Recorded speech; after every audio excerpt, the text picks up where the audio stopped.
todos bem-vindos, família, a mais um vídeo. Olha aqui que eu falei, professor de nossa, sou professor de Biologia, assim como de Química. Família, subscreve-se no canal, não é? Compartilha este vídeo para seus amigos, compartilha este vídeo para os seus vizinhos, compartilha este vídeo para os seus colegas da escola, ok?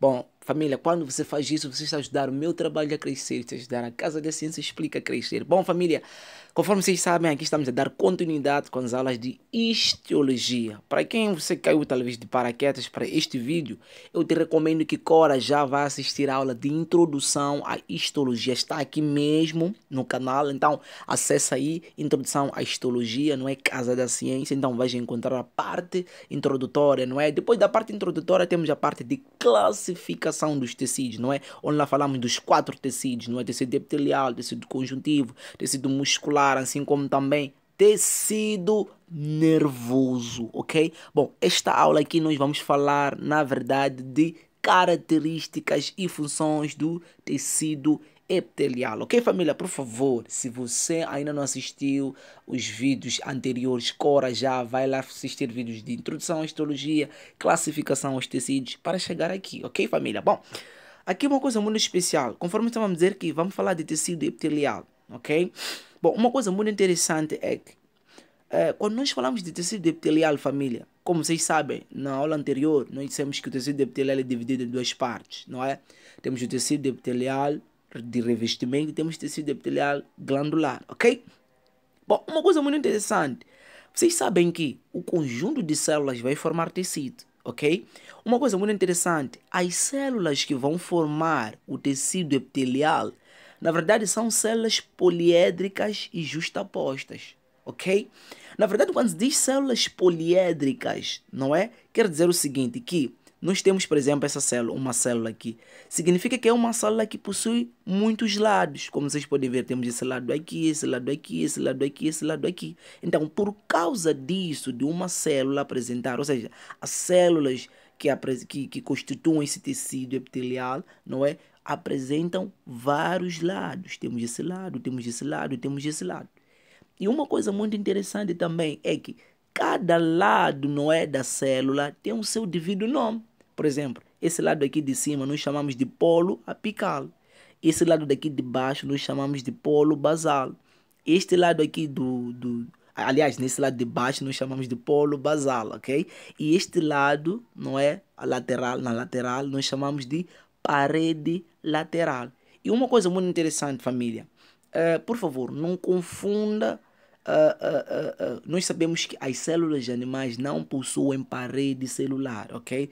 Quem possui parede celular, na verdade, são células vegetais, na comparação de célula animal e célula vegetal, ok? Então, aqui quando se diz parede lateral, é só um nome dado ao lado, não é, de uma célula, não é? Assim que eu vamos dizer que é uma célula poliédrica que possui vários lados. Não quer dizer que a célula animal possui, neste caso, parede celular, ok, família? Por favor, não confundam isso, não é? Não se compliquem, ok?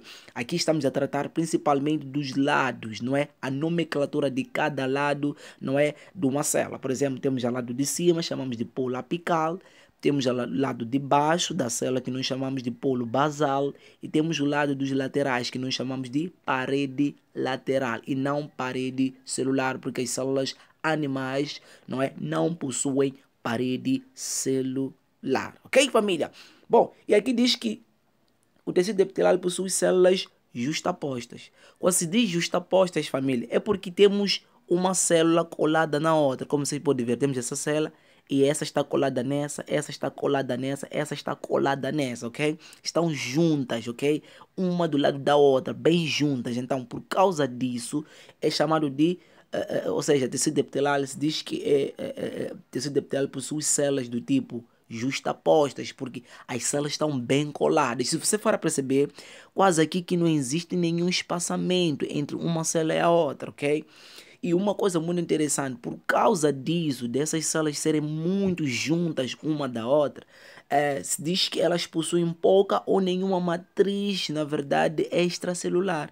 Conforme vocês sabem, na aula anterior, na aula principalmente da introdução, eu falei bem o que é isso de matriz extracelular. Matriz extracelular, na verdade, é secretado para as próprias células. E é aquele líquido que fica entre as células, não é? Ao redor das células, ok? É por isso que aqui diz que é uma substância intercelular, ou seja, que fica entre as células. Logo, como o tecido epitelial apresenta, as suas células estão bem juntas, significa que a matriz celular pode ser pouca ou não ter nenhuma matriz extracelular. Isso quer dizer o quê? Que existem partes do nosso corpo que possuem tecido epitelial com nem sequer com nenhuma matriz extracelular, porque as células estão bem coladas umas às outras. E existem corpos que apresentam matriz extracelular, mas pouca matriz extracelular, ok, família? Eu espero que vocês tenham entendido isso, ok? Quando se diz aqui matriz extracelular, estamos a falar daquela substância intercelular. Intercelular porque fica entre as células, ok?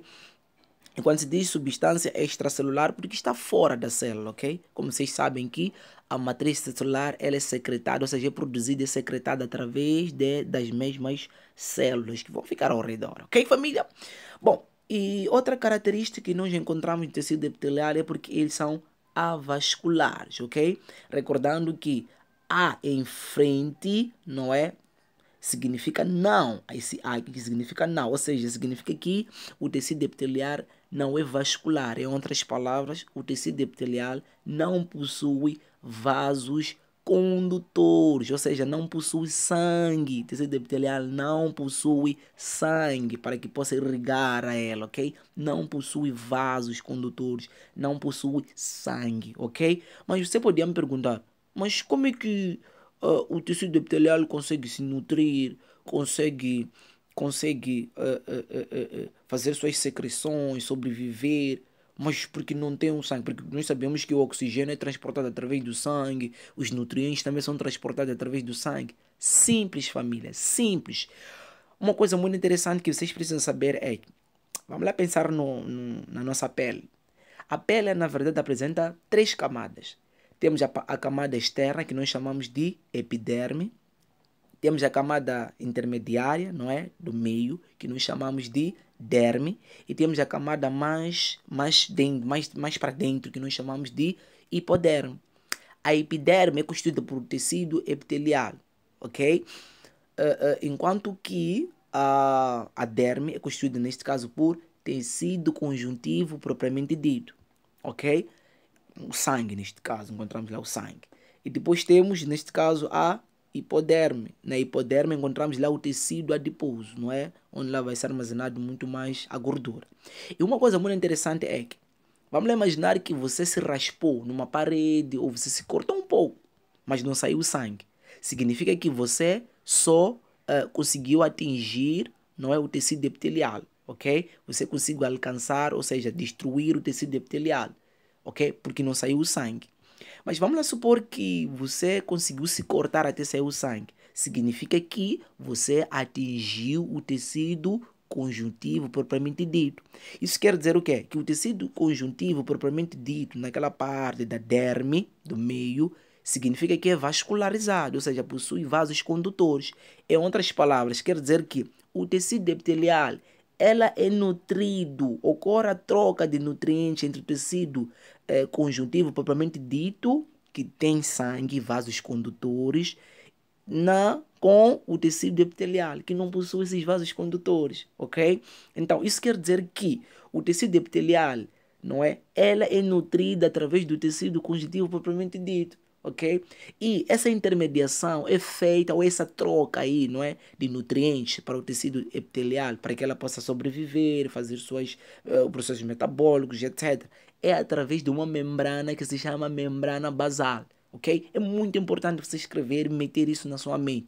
Que a substância ou a estrutura que faz esse processo de troca de nutrientes entre o tecido conjuntivo e o tecido epitelial, não é? É a membrana basal. Ok, família? Então, por favor, mete isso na sua mente. Que o tecido epitelial ela é avascular, ou seja, não possui sangue. Então, ela é nutrida através do tecido conjuntivo propriamente dito, através de uma membrana que se chama membrana o quê?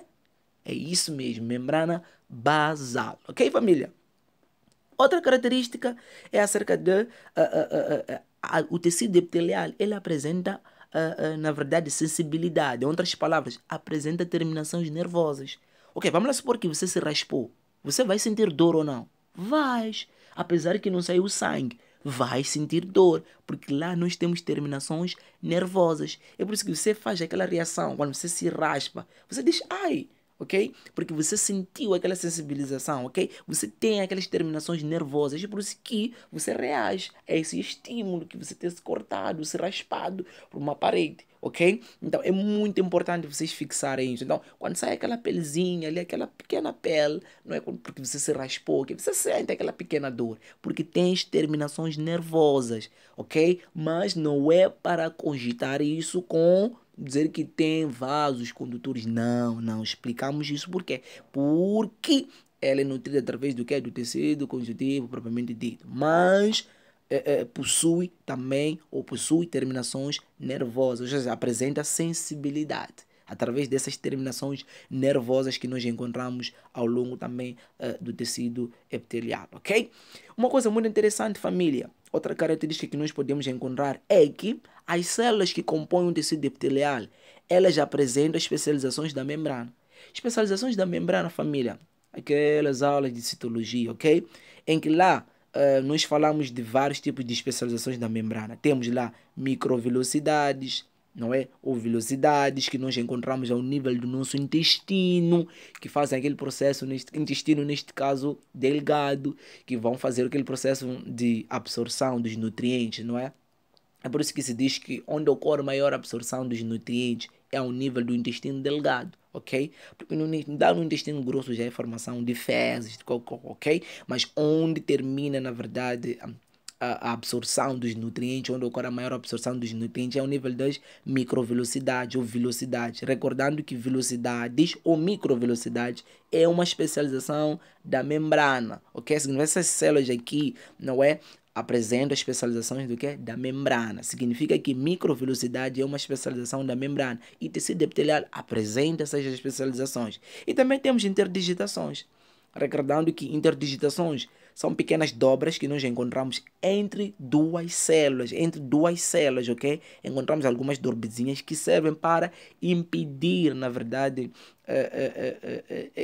nem questão de impedir, não é? Também faz aquele processo de adesão celular, juntamente com o desmossomo, ok? Faz aquele processo de, de, de, de adesão celular, grudar uma célula na outra, ok? Também temos M-desmossoma, acabei não escrevendo aqui, mas também temos M-desmossoma, que ajuda também a fixar, não é? A célula, não é? Num substrato, numa estrutura, numa superfície, não é? Basal, não é? Que vai se fixar uma célula a essa estrutura ao nível do nosso organismo, ok? Então, o M-desmossoma. M-desmossoma é metade do desmossoma, ok? Também ajuda no processo de adesão da própria célula, ok? E também uma coisa muito interessante, temos a zona de adesão, ok? A zona de adesão, ok? E também temos a zona oclusiva, não é? Zona de oclusão ou junção oclusiva, não é? Pode chamar de zona de oclusão ou junção oclusiva, ok? Que serve também para impedir a entrada, neste caso, de micro-organismos, de agentes patógenos que vão causar mal à nossa célula. Por exemplo, nós temos duas células, significa que servem como se fossem umas pequenas tampas, umas tampinhas, não é? Que vão fechar, não é? Naquele processo, naquela parte em que as células vão se juntar, não é? Porque existem micro-organismos que são espertos, querem entrar dentro da célula, não é? Através dessa adesão, não é? Daquela parte em que as duas células vão se ligar, vai querer entrar daí. Então, graças a essa zona de oclusão, serve para impedir a entrada desses micro-organismos. Então, temos aqui uma das especializações da membrana. Também temos junção comunicante, ok? Temos a junção comunicante que serve para transportar nutrientes de uma célula para outra célula. Então, isso para dizer que o tecido epitelial apresenta as especializações da membrana. Por favor, recorde, tecido epitelial apresenta especializações da membrana. Neste caso, microvelocidade, interdigitações, desmossomo e M-desmossomos, que acabei não escrevendo aqui, zona de adesão, zona de oclusão, que também chama-se junção oclusiva, e temos junção comunicante, ok? Depois temos outra característica, não é? O tecido epitelial tem, na verdade, essa característica, não é? Tem a função de revestimento, ok? Que é a função de revestimento. Por exemplo, tem a função de revestimento gástrico, ou seja, na verdade, revestimento do nosso estômago, ok? O revestimento do nosso estômago. Recordando que no nosso estômago também temos absorção lá de nutrientes, não é? Como no caso das proteínas, ok? Temos absorção, neste caso, dos aminoácidos que compõem as proteínas, não é? E também temos o revestimento. Eu estava a falar aqui do revestimento, neste caso do nosso estômago. Temos o revestimento do próprio intestino delgado, ok? Então, também falando da própria pele, da nossa pele, não é? Tem essa função de revestimento das partes do nosso organismo, conforme a pele, não é? Que serve muito mais para o processo de impedir a entrada do que? De bactérias, vírus, não é? De agentes patógenos, não é? Ao nível do nosso organismo. Vocês sabiam que uma das barreiras que impede com que os micro-organismos, como vírus, bactérias, entrem ao nível do nosso organismo é o tecido epitelial, neste caso a pele, não é? Porque vai exercer o processo de revestimento. Então impede, neste caso, de uma certa forma, a entrada de micro-organismo, não é? Ao nível do nosso organismo. É por isso que quando você se corta, há uma hemorragia, rapidamente você precisa lavar a ferida ou cobrir para que as bactérias, não é? As bactérias, por exemplo, o tétano, entre outros vírus também, não é? Para que não possam entrar verem a ferida como porta de entrada, para que possam depois, posteriormente, nos causar mal. Então, a nossa pele, não é? Contudo, a nossa pele, para dizer que a nossa pele serve como revestimento para que os micro-organismos não possam entrar dentro do nosso organismo. A nossa pele nos protege, não é? Porque é formado por tecido epitelial, ok? Depois temos aqui proteção. Aquilo que estava a falar, não é? Serve como proteção para que os micro-organismos não possam entrar, não é? É mais ou menos isso, não é? Para que não possam entrar ou penetrar ao nível da nossa pele, não é? Entre outros exemplos que eu podia aqui desenrolar, não é? Mas é muito importante vocês antenar isso, que o tecido epitelial também serve como proteção, ok? Como um dos exemplos, a nossa pele nos protege, não é? Contra esses micro-organismos, ok? Depois temos a outra característica ou função de absorção. Como vocês podem ver, ao nível do nosso estômago, nós temos lá tecido epitelial, não é? Concretamente de revestimento, vai revestir. E também, como nós sabemos que o tecido epitelial, como reveste o estômago, então vai exercer o processo também de absorção. Como também lá no intestino, que é delgado, não é? Vai revestir, não é? Então, por causa disso, também exerce o processo de absorção dos nutrientes, não é? Absorção dos nutrientes. E também temos a função de secreção. Secreção, como vocês sabem, não é? Temos o tecido epitelial, dissemos, divide-se em duas partes, tecido de revestimento e tecido glandular. Aqui refere-se principalmente às glândulas, ok? Glândulas, temos várias glândulas, temos a hipófise, ok? Temos várias glândulas, temos glândulas sudoríparas, temos glândulas sebáceas, etc. Glândulas lacrimais, várias glândulas, ok? Então, essas glândulas aí, eles têm a função de secretar alguma coisa, ou secretam hormônios, ou substâncias, não é? Para fora do corpo, para dentro do nosso sangue, ok? É por isso que lá se diz que temos glândulas endócrinas, glândulas exócrinas, não é? As glândulas endócrinas secretam substâncias diretamente para o sangue, as glândulas exócrinas secretam substâncias para fora, talvez, do nosso organismo, não necessariamente para fora do nosso organismo, como no caso de glândulas sebáceas, glândulas lacrimais, glândulas sudoríparas, que no caso secretam o suor para fora do nosso organismo, fazem o processo, são glândulas exócrinas. Também temos as glândulas mistas, não é?